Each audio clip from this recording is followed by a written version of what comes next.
They expressed a desire to observe, so we granted them that opportunity. They believed we had already seen our best days. Stillness envelopes the surroundings. Resolved. No longer astonished by anything. Thus, we bestowed upon them an experience that would linger in their memories forever. And they held their gaze steady. If you're a familiar face around here, don't forget to hit that like button and subscribe. Supporting the channel in this way is truly invaluable, and it makes a greater impact than you might realize. Welcome to all newcomers. I trust this will bring you pleasure. Let us delve into the matter at hand. It's honestly exhausting, Mrs. Taylor declared, collapsing into the embrace of the couch as if she were putting on a show for her audience. She released a dramatic sigh. Each evening, as if we're competing for a medal or some grand prize. Mr. Taylor wore a sly smile, his gaze fixed on the glass before him. What is there to express? Many among us continue to thrive in our prime. Their laughter echoed with an intensity that felt slightly excessive, a touch too sharp for comfort. It was no mere jest shared between them. It unfolded as a performance, crafted just for us. Mark settled next to me on the adjacent couch, one ankle draped nonchalantly over his knee, a serene figure in the room. Yet I sensed it, his silence deepening as her words flowed on. Mrs. Taylor lifted her glass with a subtle flourish, a grin spreading across her face as she cast her gaze toward us and the hearts. But, at least you all can put those concerns behind you now, right? I inclined my head. She persevered. You've certainly dedicated your share of time. Now you have the opportunity to unwind and savor the serene moments that life has to offer. No need to stay abreast of all the... With a sly smirk, she gestured vaguely with her hand. The anticipations of the night. A gentle chuckle escaped Mr. Taylor's lips as he murmured, "They've earned it," as if bestowing a compliment upon them. Opposite us, Mr. Clark cast a fleeting look at his wife before his gaze fell to the ground. She offered a constrained smile and adjusted in her chair, her fingers lightly grazing his knee. Neither party engaged in a dispute. They appeared to be in accord, having come to terms with it. Yet we had not. I gently traced my fingers along Mark's thigh, coming to rest beside him as I placed my glass down. Actually, I said, my voice gentle yet purposeful, we still engage in it nearly every night. Mrs. Taylor's eyelids fluttered momentarily. Mr. Taylor gazed, the smile fading gradually from his expression. I glanced at Mark, my fingers trailing softly up his chest. This one is a formidable presence in the bedroom. A sharp, shallow breath pierced the silence, echoing in the stillness around me. Mark let out a soft chuckle, his eyes finally locking with Mr. Taylor's. We've shared 21 years together, he remarked with a steady demeanor. I would argue that the most recent 5 have been the finest. Mrs. Taylor chuckled, though the sound seemed more fragile this time. Hold on, are you for real? Each night, she surveyed me from head to toe, then cast a fleeting look at Mark. You still look incredible, but there's no chance he's keeping pace with that. Her smile suggested she was granting us a kindness by feigning belief in it. I let the quiet fill the space, a subtle smile tugging at my lips. You might find yourself astonished by his true potential. Mark inclined his body ever so slightly, his voice steady and composed. She effortlessly facilitates staying in the loop. Mr. Taylor let out a half-hearted laugh, tinged with a hint of nervousness. Indeed, I find it hard to accept without witnessing it firsthand. I incline my head. Is that so? Do you truly believe I'm just putting on a show? He remained silent, yet his gaze held steady, unwavering. I allowed the silence to linger, allow the tension to deepen, just to the right degree. In that moment, a smile graced my lips. You see, I hadn't intended to put on a performance this evening. I placed myself next to Mark, feeling the calm between us deepen. But since you asked so nicely, I met Mr. Taylor's gaze, calm yet steady. This is your moment to choose. Mark reclined, his arms sprawled across the couch, utterly at ease, as if he possessed an innate understanding of the unfolding events, as though he had been anticipating this moment all evening. I pivoted to face him, letting my fingers glide gently down his chest. Silence enveloped the room. Then I lowered myself to the ground, my focus unwavering. "Mrs. Clark emitted a gentle gasp. "What are you doing?" I kept my gaze fixed on Mark, presenting a spectacle. As I reached out, feeling the closeness between us, the room thick with unspoken emotions. I remained calm, my hand gently reaching out, making the space between us feel even more charged. His presence was strong and steady, a silent understanding between us. I rested my hand gently, feeling the air between us heavy with meaning. Then I cast a glance over my shoulder and offered a smile. Silence enveloped the scene, as if time itself had paused. No one stirred. I continued with purpose, every motion deliberate, feeling the weight of the moment. Breath catches. Transitioning. A breath lingered in the air behind me, but I pressed on, undeterred. My lips brushed against the surface. Gentle, leisurely, playful banter. "Once more, take your time this round." My tongue traced, deliberate and intentional, relishing the intimacy. Mark released a gentle breath, the sound resonating softly within him. He reclined into the couch, one hand casually draped over the armrest. The act of breathing transformed. Extended, unhurried, profound. I allowed my hand and mouth to move in unison. Fluid, unwavering, unhurried. Every moment felt intentional, as if I were fully aware of the weight of each step we took. Mark shifted in his seat, discreet yet undeniable. In that moment, his hand descended, initially just the tips of his fingers, gently resting at the nape of my neck. Not forcing, simply present, grounding my essence, guiding with a soft touch.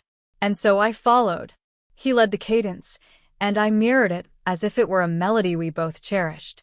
We flowed together as if it were second nature, as though we were executing a dance we had honed through countless repetitions over time.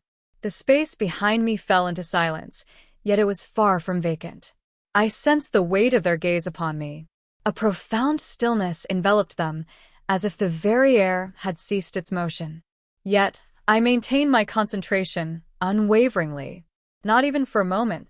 As I finally withdrew, I ascended, deliberate and fluid, averting my gaze from all but him. I stood there, letting the tension in the room settle before I took the next step. Next, my skirt. Subsequently, all that follows.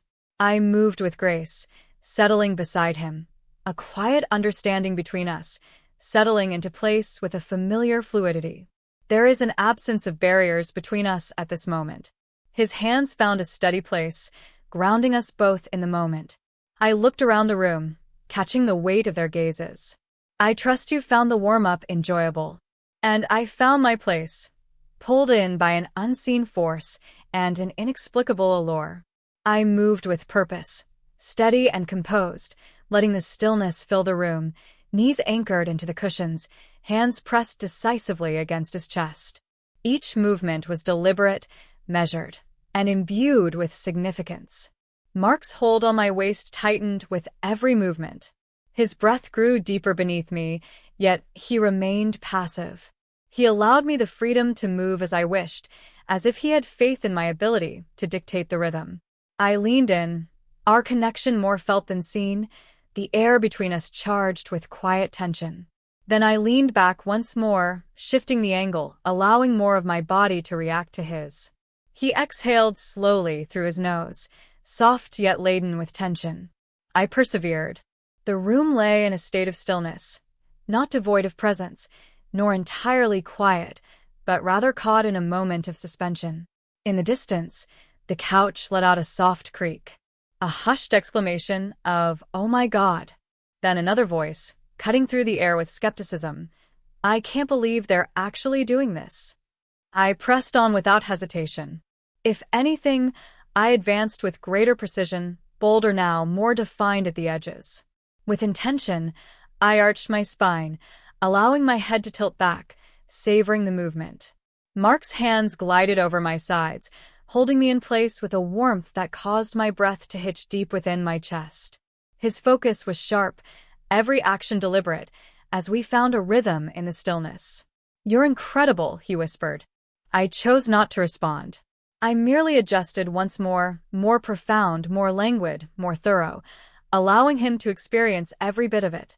He propped himself up, his arms encircling my back with a firm embrace. He drew me near and pressed his lips softly against the delicate skin just behind my ear. "Approach," he murmured. I inclined my head in agreement. He lifted me effortlessly, our bond unwavering, and gracefully descended from the couch. He sank to his knees and carefully guided me down onto the rug, positioning me softly in the heart of the room. The carpet embraced my back with a comforting warmth. I shifted effortlessly, my legs parting with an instinctive grace, welcoming him in. It was at that moment that I laid eyes on them. Mrs. Clark knelt, her lips trailing down her husband's esmarcac, while his hand gently cradled her hair. Mrs. Taylor sat with her legs tightly crossed, an air of tension surrounding her, her face a mask of unreadable emotions, yet flushed with an unmistakable warmth. Mr. Taylor, leaning forward, his elbows propped, his gaze steady and unwavering. I gazed upon each one of them, and a smile graced my lips. They questioned our resolve. At that moment, their gaze was irrevocably captured. Mark knelt between my legs, one hand resting softly on my thigh, the other positioned firmly near my ribs. Our gazes intertwined. He approached me once more. He descended upon me with a weight that was both intentional and total. His form lay atop me, chest meeting skin, warmth radiating through every point of connection. My legs encircled his waist, drawing him near, anchoring us to the rug below. The room disappeared. The sounds faded into a haze at the periphery. The space between us felt thick with the unspoken connection, every movement more meaningful than the last.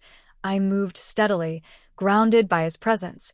Our connection deepened with each shift, a silent conversation in the air around us.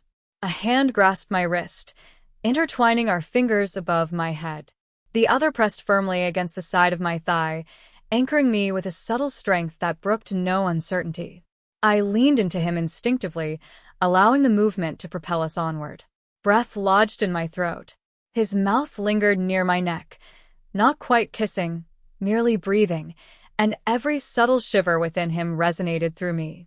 His concentration was unwavering, rooted in reality, utterly engaged. As I tilted my head, a glimpse of the room unfolded before me. Mrs.